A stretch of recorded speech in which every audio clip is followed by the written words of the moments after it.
Hey guys, welcome back to my channel. If you're new here, please subscribe. Today I wanted to share with you a little bit about my George Foreman Grill. It's very easy to use. I purchased the 2-serving grill and panini in the color red. It has copper infused non-stick coating. In the box, it just comes with your grill.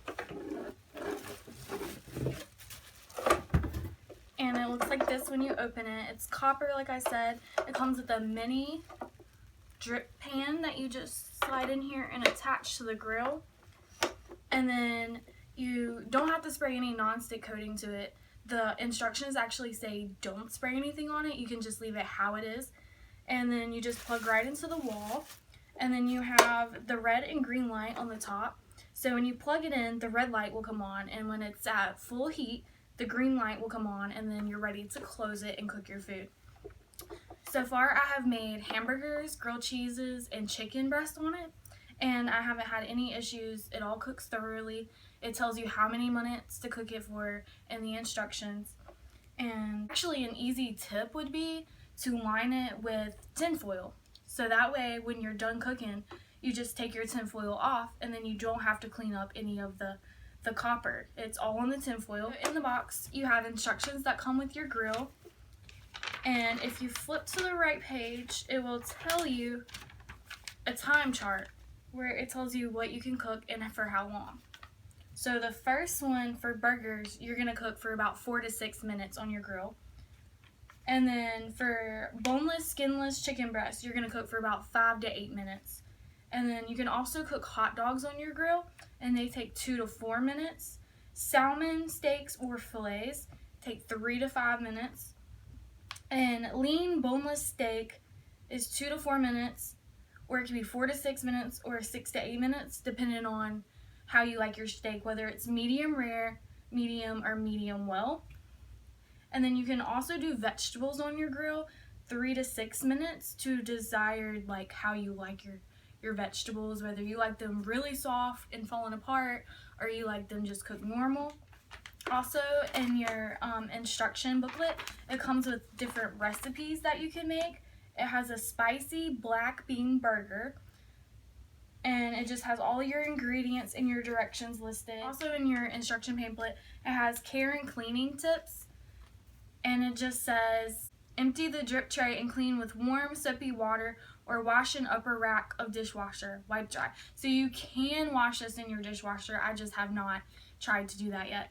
It says wipe outside of unit with warm wet sponge, dry with soft dry cloth.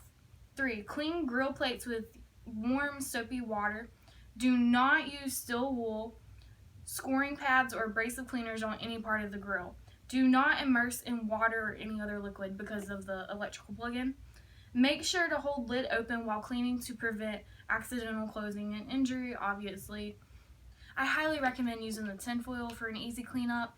All you do is you line it with tin foil, and onto the sides you just kind of fold it in. The oil and runoff will still run into the drip pan even with the tin foil on it. However, if you don't fold it in, it's going to drip everywhere on your counter or table folded, and you just rip the tin foil off, throw it in the trash. You don't have to worry about it. You don't have to clean your plates. I have yet to have any spill underneath the tin foil on the plates, so that's probably your easiest cleaning tip instead of actually having to like scrub your copper with some kind of like easy sponge and water so it doesn't scratch it. I would just recommend the tin foil altogether. It's just so much more easier. And I actually make my burgers with Montreal seasoning, if you know what that is. It's just really good, and you can you take your ground beef and you just pour it all on it. You just mix it up with your hands after you've washed your hands, and then you just form your patties and put it on to your grill. And then, like the instructions say, follow the time, and you will have really good burgers when you're finished. I just wanted to mention the seasoning that I use for my hamburgers on the George Foreman Grill. I use this Montreal steak seasoning by Grill Masters. That's what it looks like. And you just sprinkle the desired amount onto your burgers. I usually do 3 spoonfuls on a pound of meat. just because that's my desired taste. It does come a little spicy, so be careful how much you put on there. I like spicy foods, so I would recommend, if you don't like spicy foods, only use a small sprinkle onto your burgers. It is gluten-free. The George Foreman, it says it's 3 times more durable with copper infused coating than the old George Foremans that do not come with the copper coating. Personally, I prefer the copper coating just because it makes for easier clean, and I feel like it heats up a little bit faster than the other types of coatings. You can make chicken quesadillas on here. It has the recipe on the box. You can store it vertical for small spaces. It's fast and easy, convenient year-round grilling. So I can't grill at all.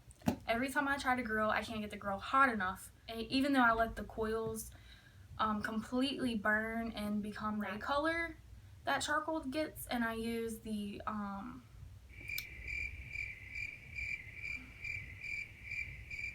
what is it called?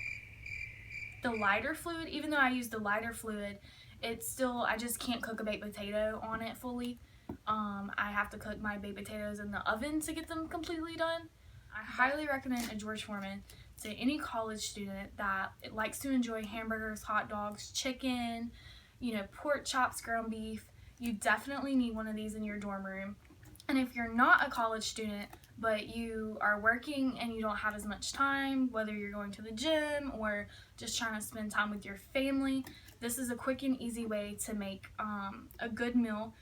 I like pork chops, so I'll put the pork chops on the grill, and then I'll make mashed potatoes and green beans to go with it.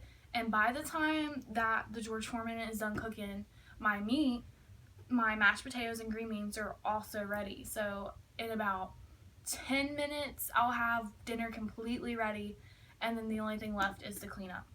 My mom actually bought me the George Foreman Grill on Black Friday this past year of 2019, and we went to Walmart for Black Friday, and I saw in the advertisement that this George Foreman, the 2-size serving, would actually be on sale for $10, and it usually retails about $15 to $20 for this size grill.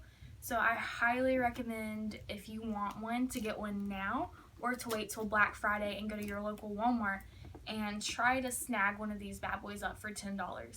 For $10, I have definitely used it for that amount, and it's something that I use at least twice a week. When I'm done cooking with my George Foreman and I have already cleaned it up, I will put it back into the packaging, which it has this little bag in there to protect it. I will put it back in its bag, and then once I've got it all situated nice and neat in the bag, I will put it back into its box, and I will just slide it under my bed because I live in a student apartment and we don't have a whole lot of cabinet space. It's just easy storage. Just slide it under my bed in the box, and then I get it out when I need it. And if you don't live in student apartments, you could leave it on your counter. It's such a great size that you don't really have to move it and put it out of the way. It's just, I have 4 roommates, so I need to move it out of the way, but it will make for a really pretty counter accessory because it's red. So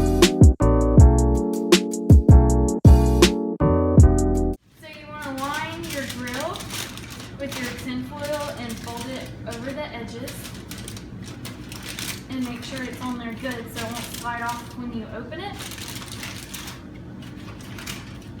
You just kind of have to play with it to get it to fit. And then you want to fold it down so that it'll run off in your drip tray and not on your table.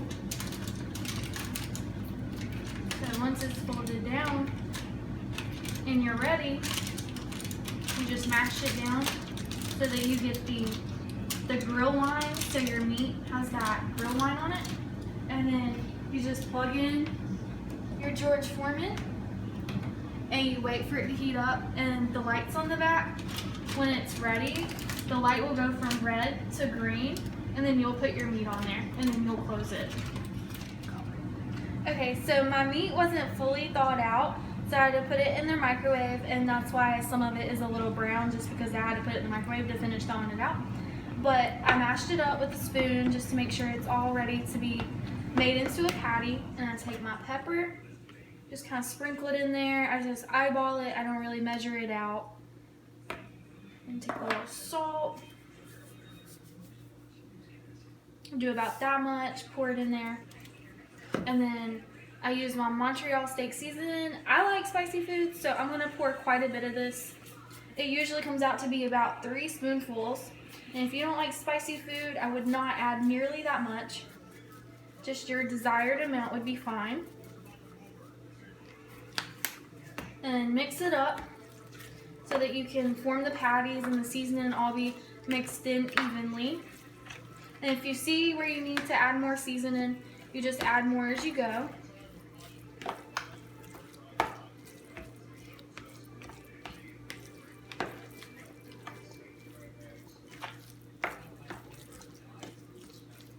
So I'm gonna add a little bit more of this, just because I'm making so many patties.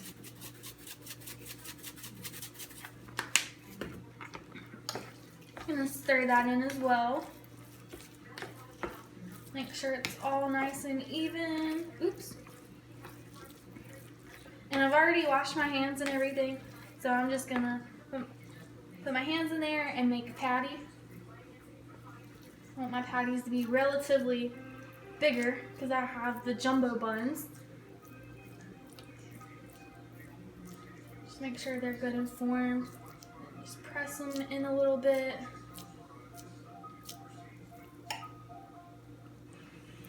And then place it on the grill. Make another one.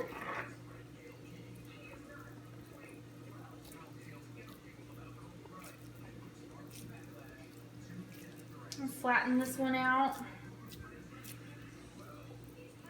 Make it a little bit bigger, since we have the big buns to go with it. And then place that one on there. I would only do 2 for this size George Foreman, but if you have the bigger one, you could probably do 4 patties. And my hands are dirty, but just gonna close it, mash it down, and then you just wait. Okay, so the 5-minute timer went off for the burgers. We're gonna check them. And they are ready. So I'm just gonna take my spatula, get my burger, put it on my jumbo bun. Yeah, I think I needed regular buns. And then that's all there is to it. If you want your burger a little bit more browned, you can just close it and mash down for a couple more minutes and let it brown. It's just up to your preference. And then that's all there is to it. And then I have my plate of mashed potatoes and green beans to go with my hamburger. And I'm probably gonna add a piece of cheese on top.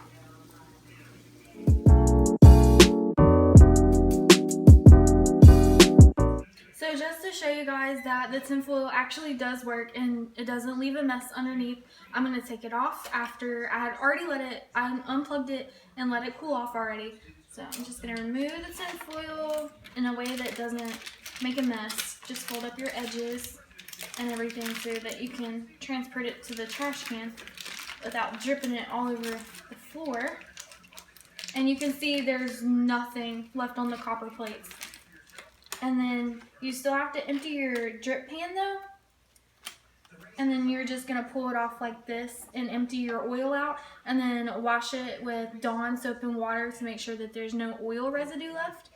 And I'm gonna do that next. Thank you for watching.